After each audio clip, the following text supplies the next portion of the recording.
সূরাটির নাম হচ্ছে সূরা ফাতিহা। আর এই ফাতিহার এটা গ্রন্থের প্রারম্ভিকা হিসাবে রাখা হয়েছে বলে এই সূরাটির নাম হচ্ছে আল ফাতিহা, সূরাতুল ফাতিহা অথবা ফাতিহাতুল কিতাব। যার সাহায্যে কোন জিনিসকে উদ্বোধন করা হয়, শুরু করা হয়, সেটার নাম হচ্ছে ফাতিহা। সূরা ফাতিহার একটা নাম না, বরং এর অনেকগুলি নাম আছে। সূরা ফাতিহার কম বেশি 22টি নাম পাওয়া যায়।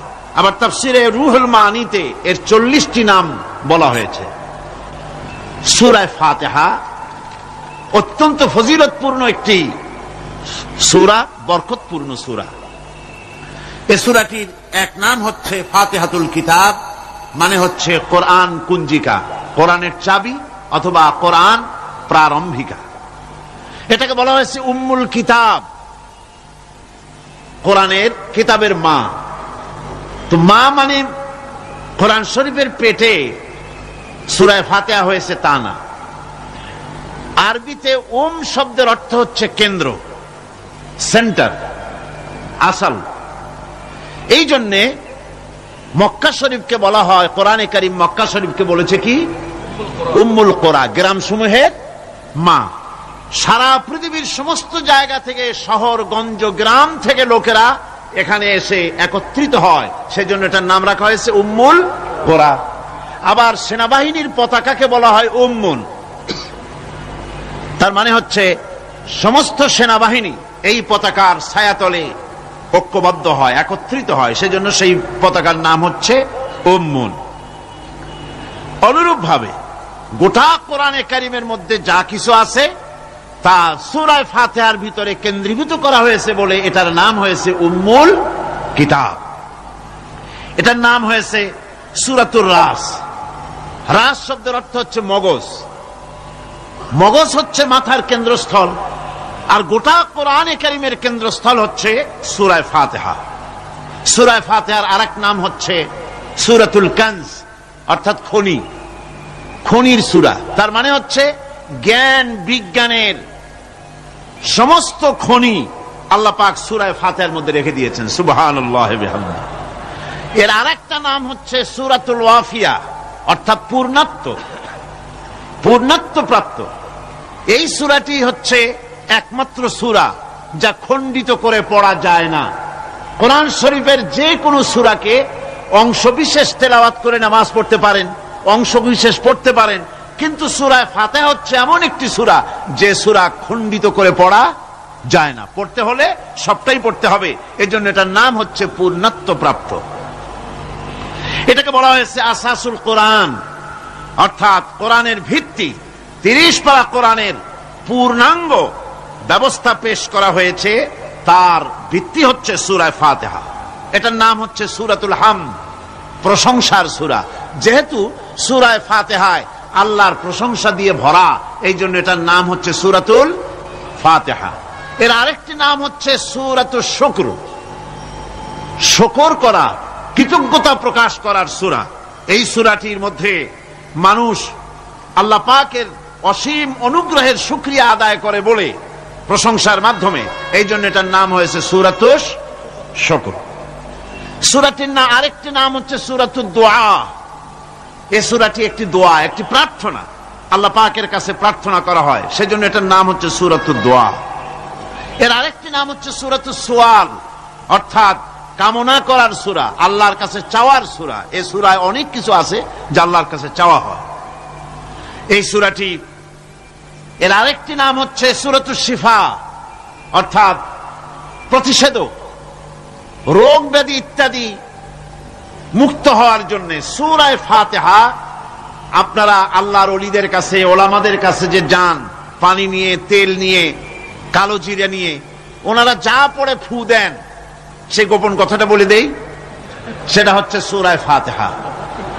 সূরা ফাতিহা কোন কোন কিতাবে মুফাসসিরিন ইকরাম লিখেছেন, মুহাদ্দিসিনরা লিখেছেন যে দুরারোগ্য ব্যাধি, কোন ওষুধে ভালো হচ্ছে না, প্রতিদিন 40 বার করে সূরা ফাতিহা পড়ে পানিতে দম করে ফজরের পরে 41 দিন যদি এভাবে সেবন করে, সেই দম করা পানি দুরারোগ্য ব্যাধিও আল্লাহ পাক ভালো করে দিবেন। সুবহানাল্লাহ বিহামদি। এটা হচ্ছে সূরাতুশ শিফা। এটাকে বলা হয় সূরাতুস সালাত। নামাজ হবেই না সূরা ফাতিহা ছাড়া, নামাজ সূরা ফাতিহা ছাড়া হবে না।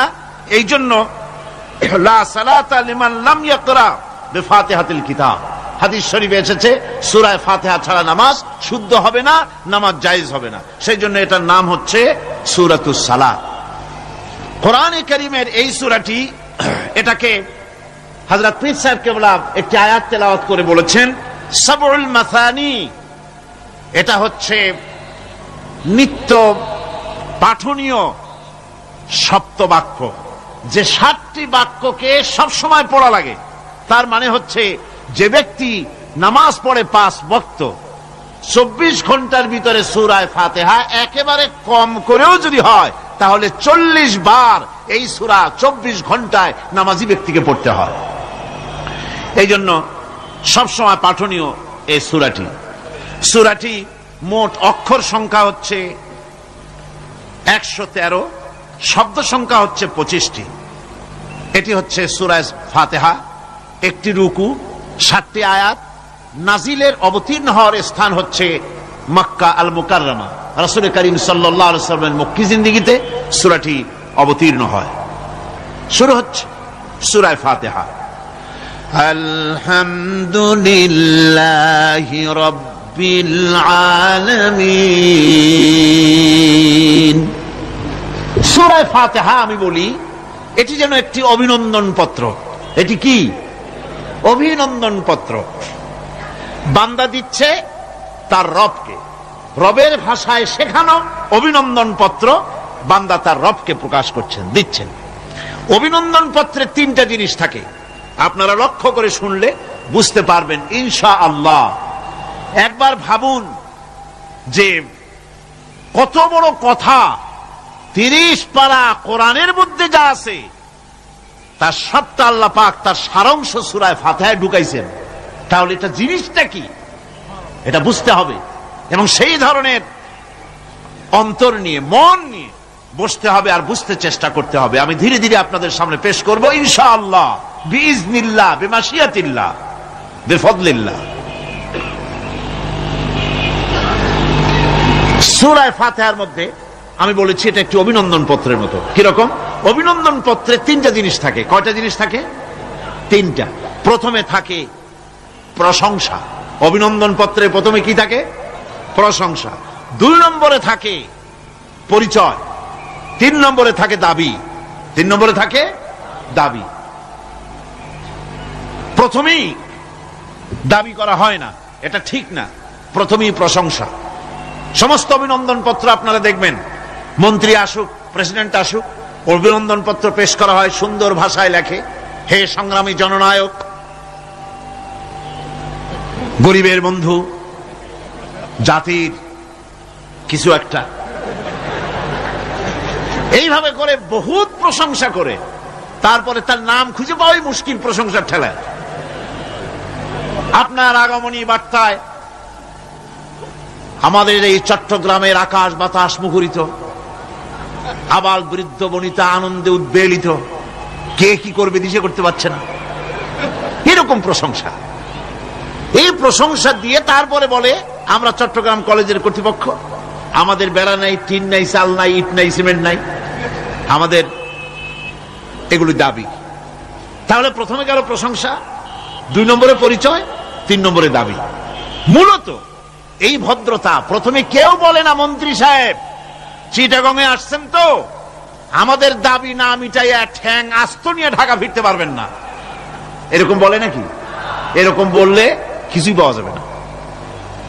মূলত এই যে ভদ্রতা, এই শালীনতা, এই শিষ্টাচার শিক্ষা দিয়েছে আল কোরআন। সুবহানাল্লাহ বিহামদিহি। বান্দাকে কিছু চাইতে হবে, আর চাওয়াটা শিখাইছেন কে? আল্লাহ। কে শিখিয়েছেন? বান্দাকে একটা বড় জিনিস চাইতে হবে, একটা বড় জিনিস চাইতে হবে আল্লাহর কাছে। সেই চাওয়াটা কি সেটাও আল্লাহ শিখাইছেন। যেহেতু আমরা তো জানি না, বুঝি না, আল্লাহ আমাদের কত মেহেরবান, তার কত দয়া, আমাদের শিখাই দিচ্ছেন কেমনে প্রশংসা করতে হবে, কেমনে পরিচয় দিতে হবে, আর কেমনে দাবি করতে হবে। তিনটি জিনিস সূরা ফাতিহার মধ্যে আল্লাহ পাক ঢুকিয়ে দিয়েছেন। সুবহানাল্লাহ। সুতরাং বলা হচ্ছে, আল্লাহ পাক বলছেন আলহামদুলিল্লাহি রাব্বিল আলামিন, সমস্ত প্রশংসা, যাবতীয় প্রশংসা সবকিছু আল্লাহ পাকের জন্য, যিনি রব্বুল আলামিন, যিনি বহু জগতের, অসংখ্য জগতের যিনি পালনেওয়ালা, তার জন্যই সমস্ত প্রশংসা। এখন হামদ হচ্ছে প্রশংসা, এর অর্থ হচ্ছে সুন্দরের প্রশংসা। অসুন্দরের কিন্তু কোনো হামদ হয় না, অসুন্দরের হামদ হয় না। হামদ হয় কার? সুন্দরের। সুন্দরের হামদ হয়, প্রশংসা হয়। এই জন্য প্রশংসা করতে হবে আল্লাহ পাকের। কোন ফাসিকের প্রশংসা যদি করা হয়, আল্লাহ পাক নারাজ হয়ে যায়। আল্লাহ পাকের আরশ গোসায় থরথর করে কাঁপতে থাকে। প্রশংসা হবে কেবলমাত্র কার? আল্লাহ পাকের।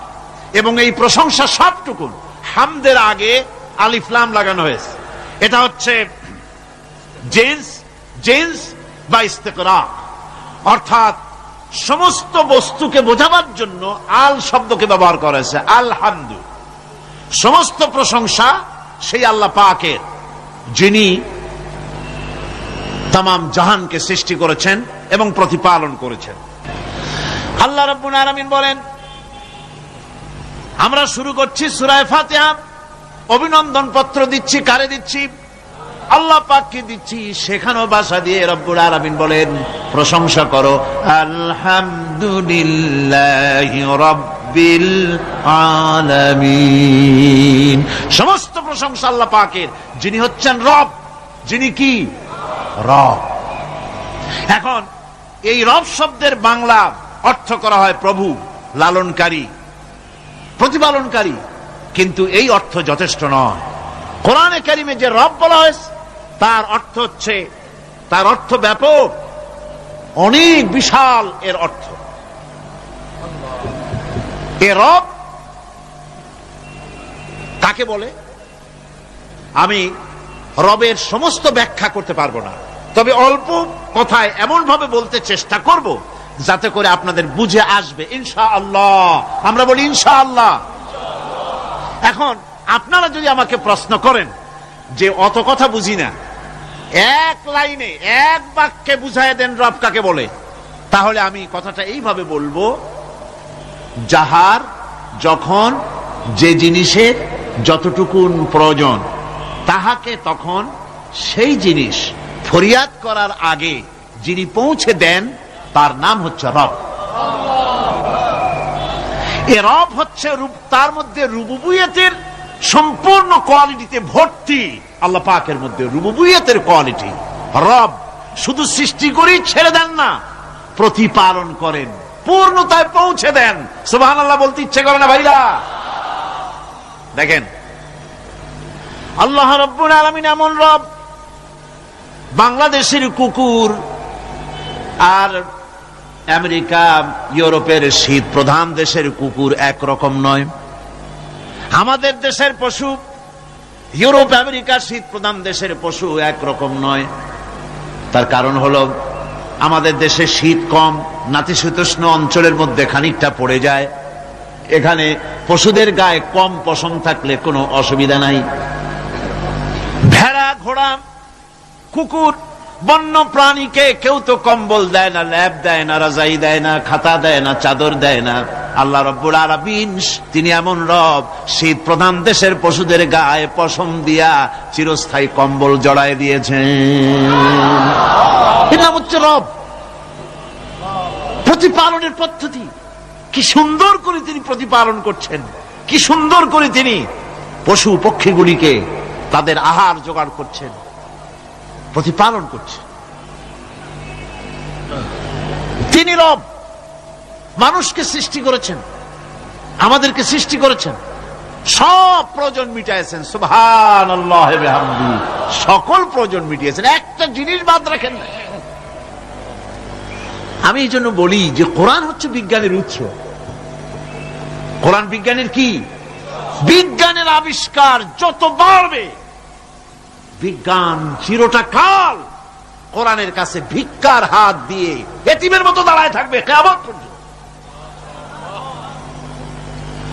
আজ পৃথিবীর বিজ্ঞানীরা বলছেন জগৎ সম্পর্কে। আমরা মনে করছি পৃথিবীটাকে, আমাদের কাছে তো জগৎ দুইটা। কয়টা জগৎ? একটা জগৎ হলো এইটা, ইহ জগৎ আর পরজগৎ, এছাড়া আর কিছু জানি না। এই দুইটাই জগৎ আমাদের কাছে। এখন দেখেন বিজ্ঞানীরা কি বলছে। বিজ্ঞানীরা বলছেন সৌরজগতে শুধু আমাদের সৌরজগৎটাই শেষ না, অসংখ্য সৌরজগৎ আছে মহাশূন্যে, অসংখ্য সৌরজগৎ। পৃথিবীর প্রতি 4 বিলিয়ন মানুষ যদি এক একটা সৌরজগৎ দখল করে, তাতেও সৌরজগৎ শেষ হবে না। আরো সহস্র সহস্র বিলিয়ন বিলিয়ন সৌরজগৎ আরো ফাঁকা পড়ে থাকবে। এত সৌরজগৎ আল্লাহ সৃষ্টি করেছেন। এই মহাশূন্যে বহুমাত্রিক জগতের কথা আল্লাহ পাক এখানে বলেছেন। এই পৃথিবী একটা জগৎ, এই মাটির তলে আছে আর এক জগৎ, সমুদ্রের ভিতরে আছে পানির তলার আর এক জগৎ। আর মহাশূন্য যে কি তা আপনার মাথায় শূন্য হয়ে যাবে চিন্তা করতে করতে।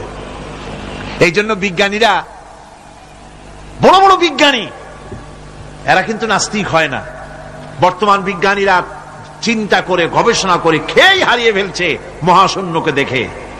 যেখানে আছে গ্যালাক্সি, যেখানে আছে মিল্কি ওয়ে, যেখানে রয়েছে অসংখ্য তারকা, এই পৃথিবীটা মহাশূন্য আল্লাহ যেভাবে তৈরি করেছেন, সেই তুলনায় এই পৃথিবী একটা মার্বেলের চাইতে খুব বেশি একটা বড় কিছু হয় বলে মনে হয় না। পৃথিবী যদি হয় একটা মার্বেলের মতো, তাহলে আমরা যে মানুষ, আমাদের অস্তিত্ব কোথায় চিন্তা করেন। এবার মহাশূন্যে চলেন। মহাশূন্য সে কি বিশাল মহাশূন্য। একটা তারকা থেকে আর একটা তারকায় যদি যেতে হয়, তাহলে সহস্র সহস্র বিলিয়ন বছরের দরকার হবে। কি বছর? এ দুনিয়ার বছর না, আলোকবর্ষ, লাইট ইয়ার। আলো চলে প্রতি সেকেন্ডে কত? 1,86,000 মাইল। এই 1,86,000 মাইলের সেকেন্ড, এর মিনিট, এর ঘন্টা, এর দিন, এর মাস, এর বছর, এই আলোকবর্ষ। সহস্র সহস্র আলোকবর্ষ পার হয়ে যাবে এক তারকা থেকে আর এক তারকায় পৌঁছানো সুকঠিন।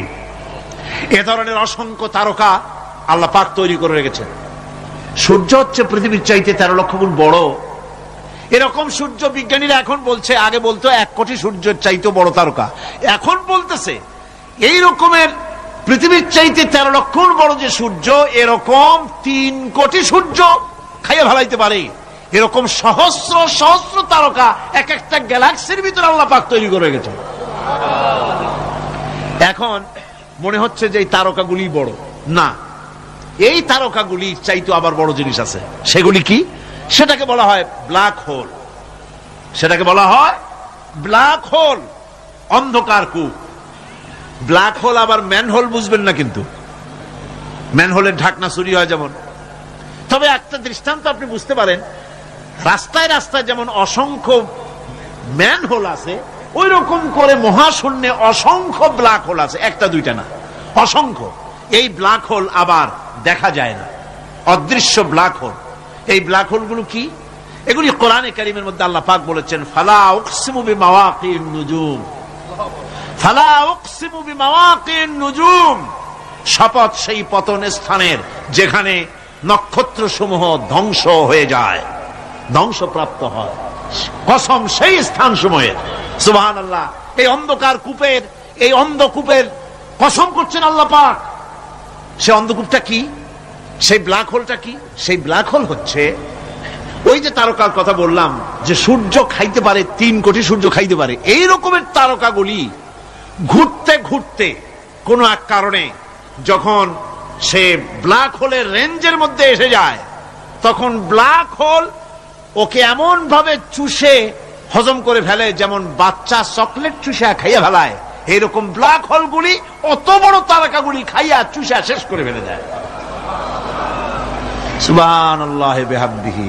বিজ্ঞানীরা বলেছেন, আমাদের এই পৃথিবীটা, আল্লাহ না করুন কখনো, এই পৃথিবীটা যদি কোনো ব্ল্যাক হোলের আওতায় পড়ে, ওর রেঞ্জে আসে, তাহলে মাত্র 2 সেন্টিমিটারের মধ্যে পৃথিবীটা তার ঘনত্ব লাভ করে ব্ল্যাক হোলের মধ্যে অদৃশ্য হয়ে যাবে, হারায় যাবে, অস্তিত্ব থাকবে না। আল্লাহ পাক, আশ্চর্য লাগে আমার, বিজ্ঞানের বইপত্র যখন পড়ি আমার কাছে আশ্চর্য লাগে, 1400 বছর আগে নবী কোন বিজ্ঞানাগারে পড়াশোনা করেন নাই, কোন সায়েন্স নিয়ে রিসার্চ করেন নাই, সেই নবীর মুখ থেকে এমন বিজ্ঞানময় কোরআন আল্লাহ বের করালেন যে আজকের পৃথিবীর মডার্ন যুগের বিজ্ঞানীরা কোরআনের কাছে এতিম হয়ে দাঁড়ায় আছে। পৃথিবীর কোন বিজ্ঞানী বলতে পারবে না যে কোরআনে কারিমের অমুক আয়াতটা আনসাইন্টিফিক, এটা হাদিস আমাদের বিজ্ঞানের সাথে মিল খায় না, এমন কথা বলতে পারবে না। বরং কোরআন সার্টিফাই করবে তোমার এই বক্তব্য, তোমার এই থিওরি মোস্ট আনসাইন্টিফিক, কোরআন বলবে। ওরা বলতে পারবে না যে আয়াতটা আনসাইন্টিফিক। সুতরাং কোরআন হচ্ছে মহান বিজ্ঞানময়, কোরআন হচ্ছে আল্লাহ পাকের দেওয়া এক মহান বিধান, যে কোরআনের কারণে আল্লাহ পাক আমাদেরকে হেদায়েত দান করেছেন। সুতরাং এই কোরআন হচ্ছে, কোরআনের মধ্যে যা আছে, গোটা কোরআনে যা আছে সব সূরা ফাতিহায় আছে। সুবহানাল্লাহ ওয়া বিহামদিহি। আল্লাহ পাক বলছেন আলহামদুলিল্লাহি রাব্বিল আলামিন। মুহাব্বতের সাথে পড়েন সবাই, আলহামদুলিল্লাহি রাব্বিল আলামিন। সমস্ত প্রশংসা, যাবতীয় প্রশংসা সে আল্লাহ পাকের, যিনি তামাম জাহানের পালনেওয়ালা রব। আল্লাহ পাক তার কাছে যখন বান্দা আলহামদুলিল্লাহি রাব্বিল আলামিন বলে, তখন প্রশ্ন হয় যে তার যার প্রশংসা তুমি করছো, তোমরা করছো, তার কি আরো কোন গুণকীর্তন আছে নাকি? আমরা বলি আর রহমানির রহিম, তিনি পরম দাতা এবং দয়ালু। রহমান এবং রহিম দুটি হচ্ছে সমঅর্থবোধক, প্রায় কাছাকাছি অর্থবোধক শব্দ। অসীম মেহেরবান এবং বিশেষ করুণাময় তিনি, যিনি রহমান এবং রহিম। রহমান রহিম আল্লাহ পাকের দুটি গুণবাচক নাম। রহমান অপেক্ষা, রহিম অপেক্ষা রহমান, এটা হচ্ছে বেশি ব্যাপক অর্থবোধক, যার জন্য তাফসীরে বলা হয়েছে আর রহমানু যুর রাহমাতিশ শামিলা বিজামিল খালায়েক ফিদ দুনিয়া ওয়াল মুমিনিনা ফিল আখিরাহ। অর্থাৎ রহমান তিনি, যিনি এমন রহমতের মালিক যা বিশেষত গোটা বিশ্বের সমস্ত মানুষের জন্য প্রযোজ্য। আর রহিম হচ্ছে শুধু কিয়ামতের দিন পৃথিবীতে রহমান, তিনি দয়াবান পৃথিবীর সমস্ত মানুষের জন্য এবং কিয়ামতে শুধু মুমিনদের জন্য। রহমান কিয়ামতে শুধু মুমিনদের জন্য। আর রহিম হচ্ছে আর রহিম যুর রাহমাতি শামিলা লিল মুমিনিনা ইয়াউমিল কিয়ামা। রহিম হচ্ছে শুধুমাত্র কিয়ামতের দিন আল্লাহ রাব্বুল আলামিন শুধু মুমিন লোকদের জন্য এই বিশেষ দয়া কিয়ামতের দিন করবেন। এখন রহমান হচ্ছেন পৃথিবীর সমস্ত মানুষের জন্য, সমস্ত প্রাণীর জন্য। তার দান থেকে কেউ বঞ্চিত থাকবে না, সকলের জন্য তার দানের দরজা অবারিত, উন্মুক্ত। এই পৃথিবীর বুকে আমরা দেখতে পাই মানুষ তার বন্ধুদেরকেই দেয়, শুধু সরকার হোক আর সাধারণ মানুষ হোক, আপনজনদেরকে, নিজের দলকেই বেশি দেয়। কথা ঠিক কিনা? নিজের দলের প্রতি, আত্মীয় স্বজনের প্রতি স্বজন প্রিয়তা মানুষের শরীরের ভিতরে রোগ হিসাবে কাজ করে, আর এভাবে করে নিজের দল আর আত্মীয় স্বজনকে বেশি করে সুযোগ সুবিধা দেয়। শত্রুকে কেউ দেয় না, শত্রুকে কেউ ডেকে ডেকে কোনো জিনিস দিতে চায় না বা দেয় না।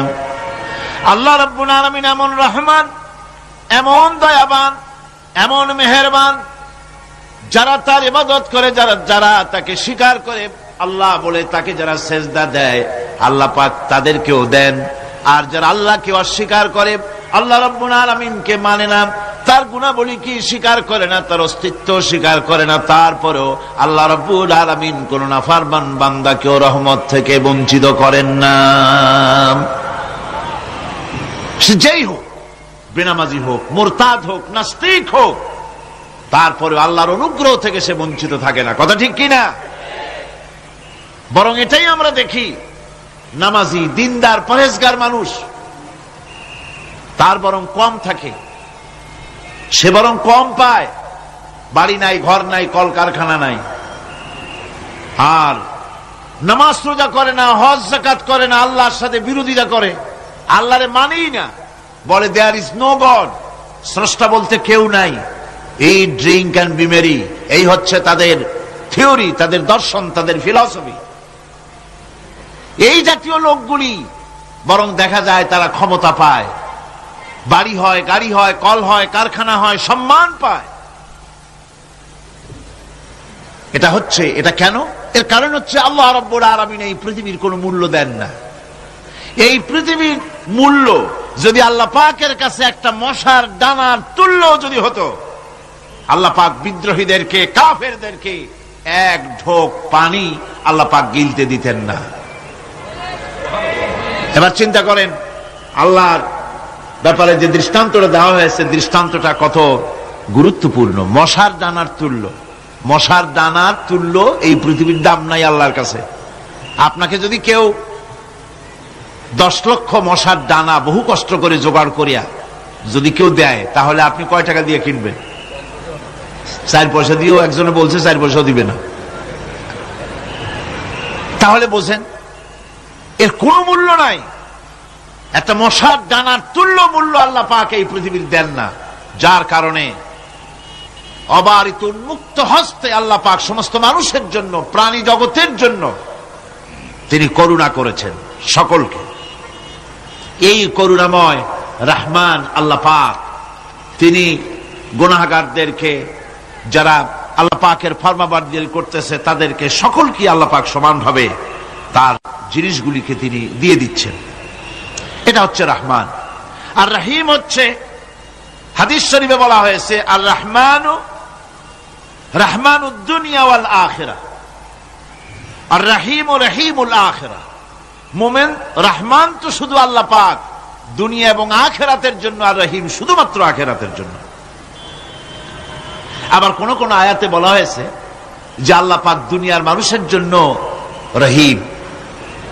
একটি আয়াতে ভাবে বলা হয়েছে, হুয়াল্লাযী ইউসাল্লি আলাইকুম ওয়া মালাইকাতুহু লিয়ুখরিজাকুম মিনাজ যুলুমাতি ইলান নূর ওয়া কানা বিল মুমিনিনা রহিমা। সে আল্লাহই তোমাদের প্রতি রহম করেছেন, রহমত নাজিল করেছেন, এবং তার ফেরেশতাগণ এই উদ্দেশ্যে যে তোমাদেরকে তিনি অন্ধকার থেকে আলোর দিকে বের করে নিয়ে আসবেন। আর তিনি হচ্ছেন মুমিনদের জন্য রহিম, অত্যন্ত দয়াবান। আরবি ভাষায় আর রহমান অন্তর্জগতের এমন একটি নম্র উচ্ছ্বাসিত অবস্থার প্রতি ইঙ্গিত করে, যার ফলে তার স্বতঃস্ফূর্তভাবে নিজের থেকেই মহানুভবতা এবং প্রীতি ও মহব্বতের ইচ্ছার বহির্প্রকাশ ঘটে। তাই রহমতের মধ্যে আছে স্নেহ, আছে প্রীতি, আছে অনুগ্রহ। আল্লাহ পাকের রহমতটা কি জিনিস? সেটা হচ্ছে রাহমাতি ওয়াসিআত কুল্লা শাই। আমার রহমত দিয়ে সমস্ত জিনিসকে ঢেকে রাখা হয়েছে। প্রত্যেকটি জিনিসের ভিতরে আল্লাহ পাকের রহমত রয়েছে। রহমত ছাড়া এই পৃথিবীতে মানুষের চলার কোনো পথ নাই। সমস্ত ব্যাপারেই আল্লাহ পাকের রহমত আর রহমত। আমরা যখন বললাম আর রহমানির রহিম, বলেন সবাই আর রহমানির রহিম। আবার প্রশ্ন হয়, বান্দা বুঝলাম, আরো কোন কোয়ালিটি, আরো কোন বৈশিষ্ট্য তার আছে নাকি? আমরা বলি মালিকি ইয়াউমিদ্দিন। তিনি হচ্ছেন বিচার দিনের মালিক, শেষ বিচারের মালিক তিনি। একদিকে এটাকে ব্যালেন্স করা হয়েছে, একদিকে অফুরন্ত রহমত, যার কোনো কুল নাই, কিনারা নাই। এখন আদল দরকার। এখন কি দরকার? আদল, ইনসাফ দরকার। আল্লাহ পাক একদিকে অফুরন্ত রহমত আর নিয়ামত দিয়ে পৃথিবীকে ছেয়ে রেখেছেন, অপরদিকে বলেছেন আমি হচ্ছি বিচার দিনের মালিক, সেদিন আমি বিচার করব। সেই বিচারের ভিতরে কোনো পক্ষপাতিত্ব থাকবে না, হবে না। সেখানে তিনি হবেন হাকামুল হাকিমিন, ওইটা হবে সুপ্রিম কোর্টের সুপ্রিম কোর্ট। সেই পরকালে, সেই কিয়ামতের মাঠে আপনাকে আমাকে সকলকে উপস্থিত হতে হবে, নাকি হবে না? সবাইকে উঠতে হবে। এই দিন শব্দটি কোরআনে কারিমে বহু জায়গায় বলা হয়েছে এবং বিভিন্ন অর্থে ব্যবহার করা হয়েছে। যেমন দিন শব্দের অর্থ প্রভাব, প্রতিপত্তি, আধিপত্য, ইতাআত, বন্দিগি, দাসত্ব, আনুগত্য, নীতি, পথ, পন্থা, হিসাব, ফায়সালা, প্রতিদান, প্রতিফল, এরকম অনেক অর্থ, অনেক অর্থে দিন শব্দ কোরআনে কারিমের মধ্যে ব্যবহৃত হয়েছে। কিন্তু এখানে মালিক ইয়াউমিদ্দিন, এই দিন এখানে ব্যবহার করা হয়েছে প্রতিফল অর্থে। প্রতিফলের দিন, যেদিন প্রতিফল দেওয়া হবে, তিনি হচ্ছেন সেই দিবসের অধিপতি, সেই দিবসের মালিক। সূরা ইনফিতারে আল্লাহ পাক বলছেন, ওয়ামা আদরাকা মা ইয়াউমুদ্দিন সুম্মা মা আদরাকা মা ইয়াউমুদ্দিন। বিচারের দিনটি কি তা তোমাকে কে জানালো? আবার জিজ্ঞেস করছি, তোমাকে কে জানালো বিচারের দিনটা কি? আল্লাহ পাক জবাবে বলছেন, বিচারের দিনটা হচ্ছে ইয়াউমা লা তামলিকু নাফসুন লিনাফসিন শাইআন ওয়াল আমরু ইয়াউমা ইযিন লিল্লাহ। বিচারের দিন হচ্ছে এমন দিন যেদিন কেউ নিজেকে রক্ষা করতে পারবে না, কারো থেকে কেউ নিজেকে রক্ষা করতে পারবে না, নিজেকে কেউ নিজের জন্য কাউকে সাহায্যকারী পাবে না। আর সমগ্র ব্যাপারটি নিরঙ্কুশ ভাবে আল্লাহ রাব্বুল আলামিনের হাতে থাকবে। সেই দিনটার নাম কিয়ামত, সেটার নাম পরকাল, সেটার নাম হচ্ছে বিচারের দিন। যেদিন কর্তৃত্ব হবে কেবলমাত্র কার? আল্লাহ পাক। সেই দিনটা হচ্ছে কর্মফল পাওয়ার দিন। লাহা মা কাসাবাত ওয়া আলাইহা মাকতাসাবাত। প্রত্যেক মানুষই সেই উপার্জন অনুসারে সেখানে ফল পাবে। যেমন কর্ম তেমন ফল পাবে, ব্যক্তি হিসাবে পাবে, দল হিসাবে পাবে। তিলকা উম্মাতুন ক্বাদ খালাত লাহা মা কাসাবাত ওয়া লাকুম মা কাসাবতুম ওয়া লা তুসআলুনা আম্মা ইয়ামালুন। প্রত্যেক মানুষই তার উপার্জন অনুসারী ফল পাবে। যা সে পাবে তা নিজের উপার্জন ছাড়া আর কিছুই না, আর যে ফল পাবে সেটাও তার উপার্জন। সুতরাং কিয়ামতের দিন আল্লাহ মানুষের উপরে কোনো জুলম করবেন না, অত্যাচার করবেন না। আল্লাহ পাক তো তার বান্দার জন্য জুলুমকারী নন, ঠিক কিনা? আল্লাহ পাক বলছেন, মান আমিলা সালিহান ফালিনাফসিহি ওয়া মান আসাআ ফাআলাইহা ওয়া মা রাব্বুকা বিযাল্লামিল লিল আবিদ। যে ব্যক্তি পুণ্য কাজ করলো সে নিজের কাজে, নিজের স্বার্থেই তা করলো। আমরা যে নামাজ পড়ি এটা কি আল্লাহর স্বার্থ? কথা কন, আল্লাহর স্বার্থ? সারা পৃথিবীর সমস্ত মানুষ যদি আল্লাহরে সেজদা দেয়, আল্লাহর ক্ষমতা আরো কিছু কালের জন্য বাড়বে নাকি? সমস্ত মানুষ যদি আল্লাহকে অস্বীকার করে, বিদ্রোহী ঘোষণা করে, বিদ্রোহ ঘোষণা করে, তাতে কি আল্লাহর ক্ষমতা শেষ হয়ে যাবে? নাউযুবিল্লাহি মিন যালিক। যেমন ছিলেন তেমনই থাকবেন। সুতরাং আমরা যা করি, আমরা নামাজ পড়ি নিজেদের জন্য, আল্লাহকে খুশি করার জন্য, কিন্তু কল্যাণটা আমার। কল্যাণটা কার? আমার। রোজা, হজ, যাকাত, তেলাওয়াত যা করি সব আল্লাহকে খুশি করার জন্য, কিন্তু স্বার্থ পুরাটাই আমার, আমার কল্যাণের জন্যই আমি করি। এবং আল্লাহ হচ্ছেন তিনি তোমাদের রব। ওমা রাব্বুকা বিযাল্লামিল লিল আবিদ। তোমাদের রব হচ্ছেন তিনি যিনি বান্দাদের উপরে কখনো অত্যাচার করেন না, জুলম করেন না, মেহেরবানি দিয়ে যিনি ছেয়ে রাখেন, তিনি হচ্ছেন আল্লাহ পাক। সুতরাং সেই কিয়ামতের মাঠে আল্লাহ পাকের দরবারে আমাদের সকলকেই উঠতে হবে। আল্লাহ পাকের দরবারে আমাদের সামনে, আল্লাহ পাকের সামনে দাঁড়াতে হবে। সেদিন আমাদেরকে কেউ বাঁচাতে পারবে না। সেদিন আল্লাহ পাক এর দরবারে যেন আমরা আসামি না হই, সেজন্য এই পৃথিবীতে কোরআন অনুযায়ী আমাদের জীবন গড়তে হবে, সুন্নাহ অনুযায়ী জীবন গড়তে হবে, তাহলে পরকালে আল্লাহ পাকের কাছে নাজাত পাওয়া যাবে। বড় কঠিন জায়গা, বড়ই কঠিন জায়গা। এবার প্রশ্ন হচ্ছে, তোমরা যারা আমার প্রশংসা করলে তোমরা কারা? জবাবে আমরা বলছি, ইয়্যাকা না'বুদু ওয়া ইয়্যাকা নাস্তাঈন। আয় আমার রব, আমরা হচ্ছি তোমার বান্দা, একমাত্র তোমারই গোলামি করি, একমাত্র একমাত্র তোমারই ইবাদত করি। আর কারো ইবাদত, এই শব্দটা লাগাইলে কি বোঝা যায়? যে আর কারো করি না, একমাত্র তোমারই ইবাদত করি, আর একমাত্র তোমারই কাছে সাহায্য প্রার্থনা করি। ইয়্যাকা না'বুদু ওয়া ইয়্যাকা নাস্তাঈন। আল্লাহ রাব্বুল আলামিন আমাদেরকে সৃষ্টি করেছেন আসলে এইটার জন্য। সৃষ্টি করেছেন কিসের জন্য? কোরআনে কারীমের মধ্যে আল্লাহ রাব্বুল আলামিন বলেন, ওয়ামা খালাকতুল জিন্না ওয়াল ইনসা ইল্লা লিয়াবুদুন। আমি মানুষ এবং জিনকে সৃষ্টি করেছি শুধুমাত্র আমার ইবাদতের জন্য, আমার গোলামির জন্য, আমার আনুগত্যের জন্য। এই ইবাদত একটি ব্যাপক অর্থবোধক শব্দ। আমরা যদি ইবাদতটা নাই বুঝি, তা আমাদের মানব জন্ম হবে বৃথা। ইবাদত হচ্ছে আল্লাহর পছন্দনীয় জিনিসগুলি আমল করে তার সন্তুষ্টি অর্জন করার জন্য প্রচেষ্টা চালানো জীবনের সকল ক্ষেত্রে। এর মধ্যে ইবাদতের ভিতরে এমন এক ব্যাপক অর্থ যে এর ভিতরে নামাজ, রোজা, হজ, যাকাত, সত্য কথা, আমানতদারি, দিয়ানতদারি, প্রতিবেশীর হক আদায় করা, মাতা পিতাকে শ্রদ্ধা করা, প্রতিবেশী হক আদায় করা, স্ত্রীর হক আদায় করা, সৎ কাজের আদেশ করা, অসৎ কাজের নিষেধ করা, জিহাদ ফি সাবিলিল্লাহ করা, এ সব কিছুই হচ্ছে ইবাদতের মধ্যে শামিল। জিকির আজকার করা, তেলাওয়াত করা, আমলে সালেহ করা, এভাবে করে আল্লাহ পাককে খুশি করার জন্য আল্লাহর নির্দেশ মাফিক কাজগুলি করা, সবটাই হচ্ছে ইবাদতের মধ্যে শামিল।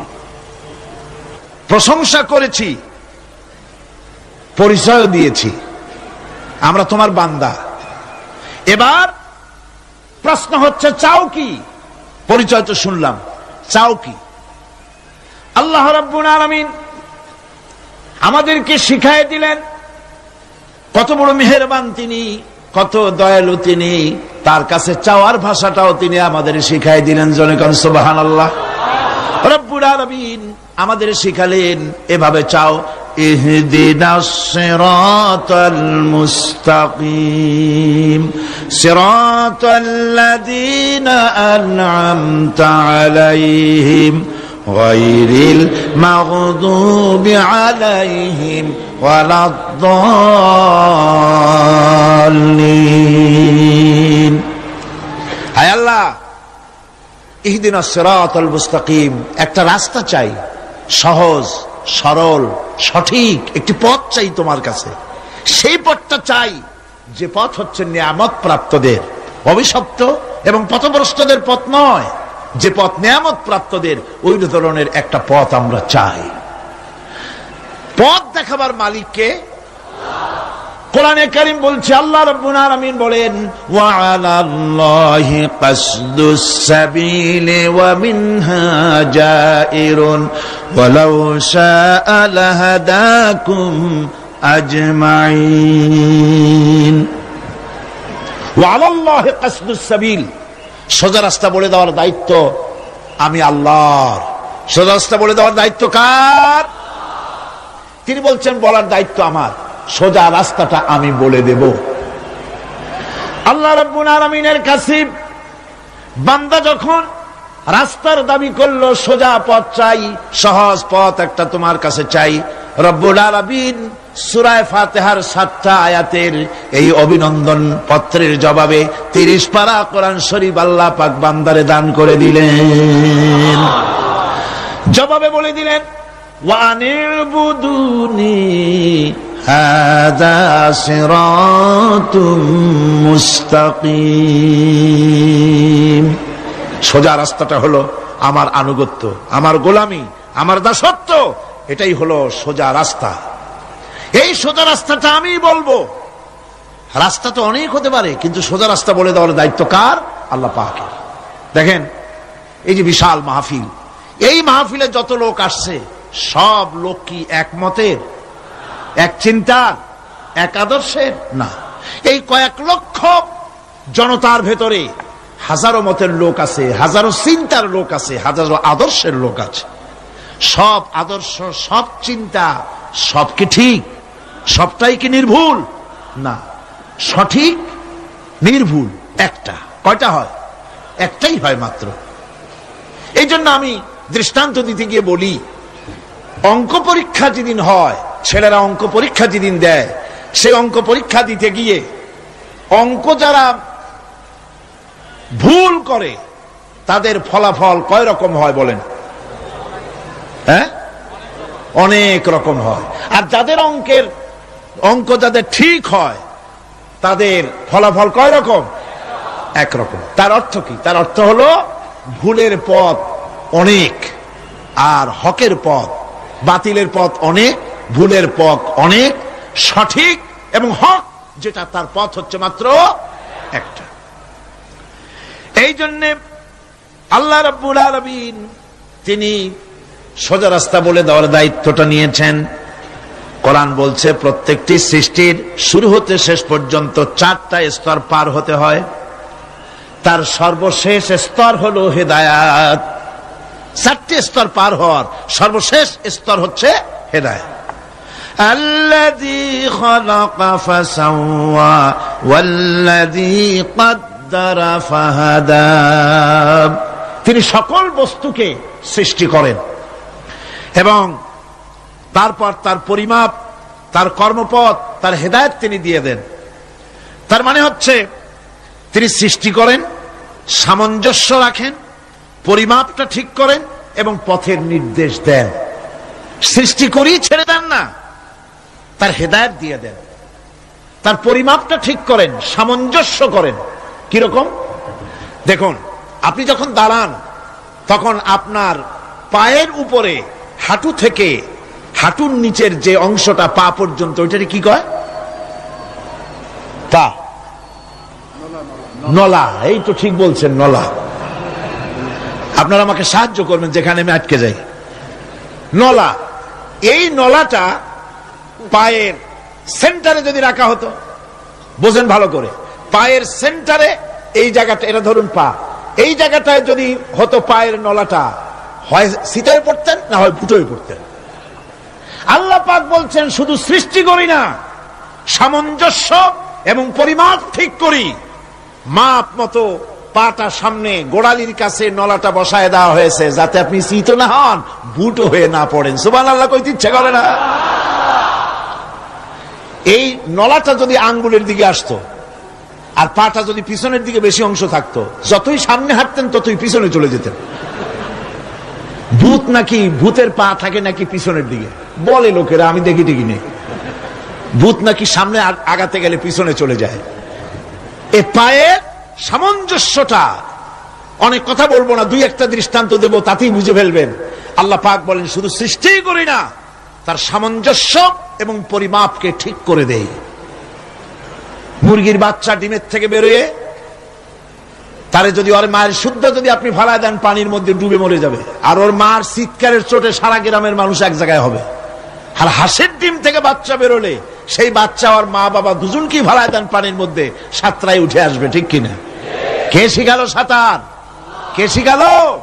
শুধু সৃষ্টি করেন না, আল্লাহ পাক সৃষ্টি করেন, সামঞ্জস্য এবং পরিমাপকে ঠিক করেন এবং তাকে পথের নির্দেশ দেন। এটা হলো সর্বশেষ। সৃষ্টি করে ছেড়ে দেন না। যেমন কোরআনে কারিমে হযরত ইব্রাহিম আলাইহিস সালাম তিনি তার সম্প্রদায়ের সাথে যে কথোপকথন করেছিলেন, বিষয়টি আল্লাহ পাক কোরআনে কারিমের মধ্যে কোট করে দিলেন। এই হেদায়েতের বিষয় সেখানে আছে বলে আল্লাহ পাক বিষয়টা কোরআনে জায়গা করে দিলেন।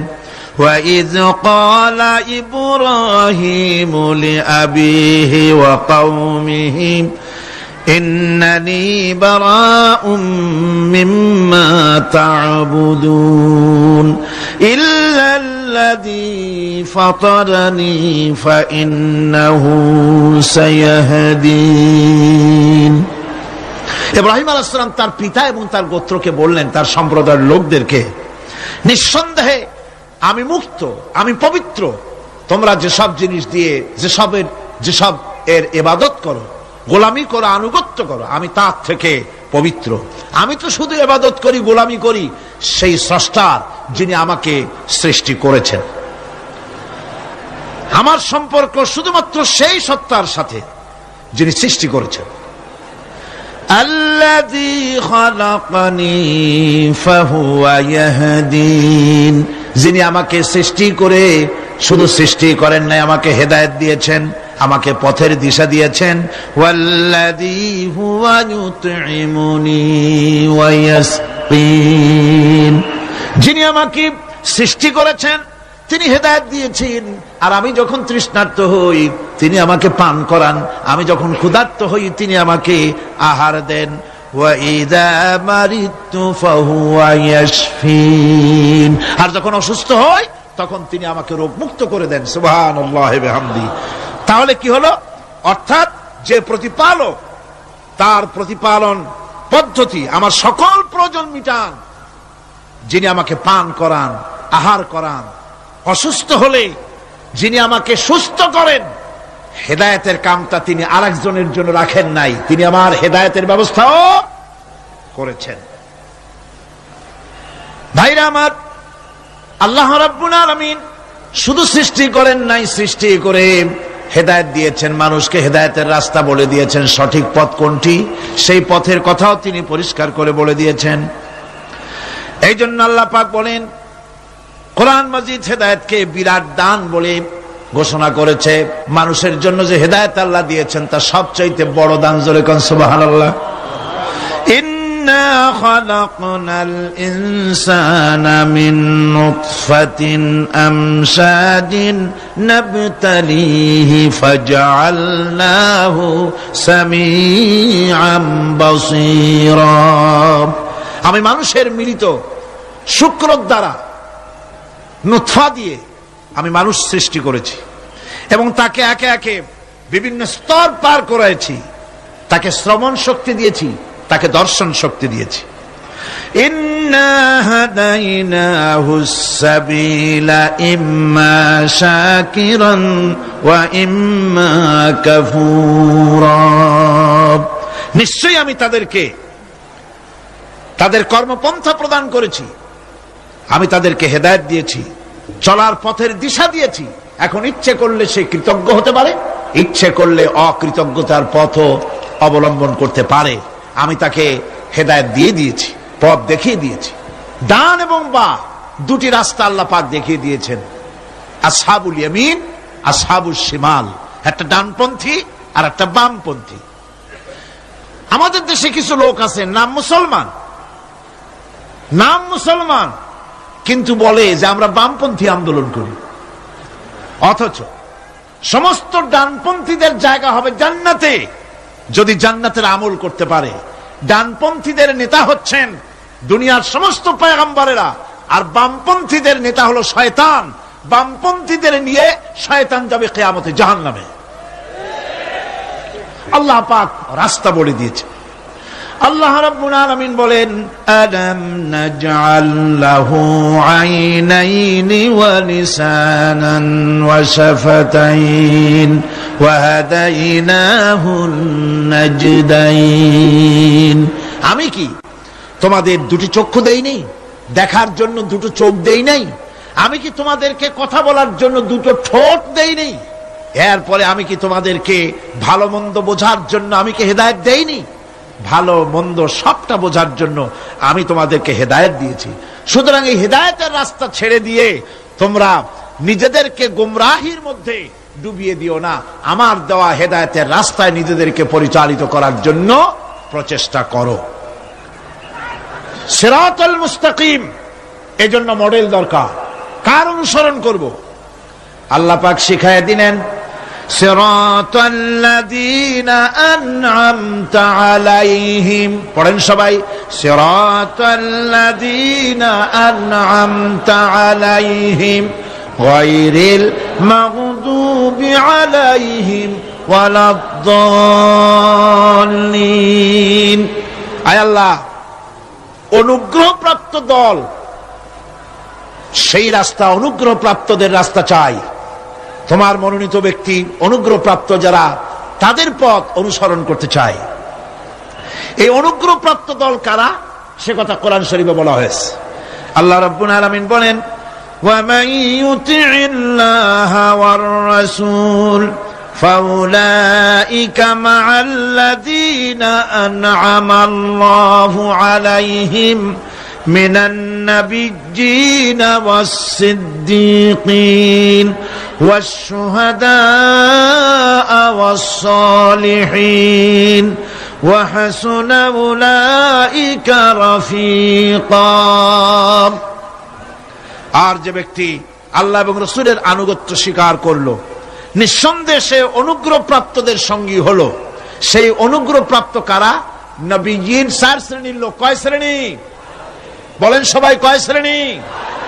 নবীয়িন, সিদ্দিকিন, শুহাদা, সালিহিন। এই 4 শ্রেণীর লোক হচ্ছে আল্লাহ পাকের অনুগ্রহপ্রাপ্ত লোক। কোন আলহামদুলিল্লাহ। এরাই হলো